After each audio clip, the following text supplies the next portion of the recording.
Hello everyone, pulse and বিটসের আর একটা shorts ভিডিওতে আপনাদেরকে স্বাগত জানাই। আজকে বানিয়েছিলাম কিমা চানা। কিমা চানা বানানোর জন্য আমি ফার্স্টেই চানাগুলোকে ওভারনাইট ভিজিয়ে রেখেছিলাম নুন দিয়ে এবং তারপর সিদ্ধ করে নিয়েছিলাম। পাশাপাশি একটি প্যানে আমি মশলাটাও রেডি করেছিলাম। আদা, পেঁয়াজ, রসুন বাটা ভালো করে তেলে নেড়ে নিয়েছিলাম। আদা রসুনের কাঁচা গন্ধটা কাটলে টমেটো দিয়ে আরও ভালো করে কষিয়ে নিয়েছিলাম। কষানো হয়ে গেলে যখন তেল ছাড়তে শুরু করবে, তাতে আমি ছোটো ছোটো চিকেনের চাংসগুলোকে অ্যাড করে নেব।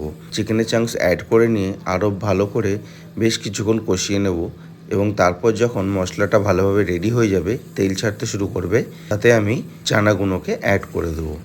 চানাগুলোকে অ্যাড করার কিছুক্ষণ পর যখন ভালো করে ফুটতে শুরু করবে, আমি আরও বেশ কিছুক্ষণ ফুটিয়ে তাতে নামানোর সময় একটু গরম মশলা ছড়িয়ে নামিয়ে দেবো।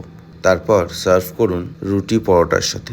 ভিডিওটা ভালো লাগলে সাবস্ক্রাইব করবেন, লাইক করবেন। আজকের জন্য টাটা।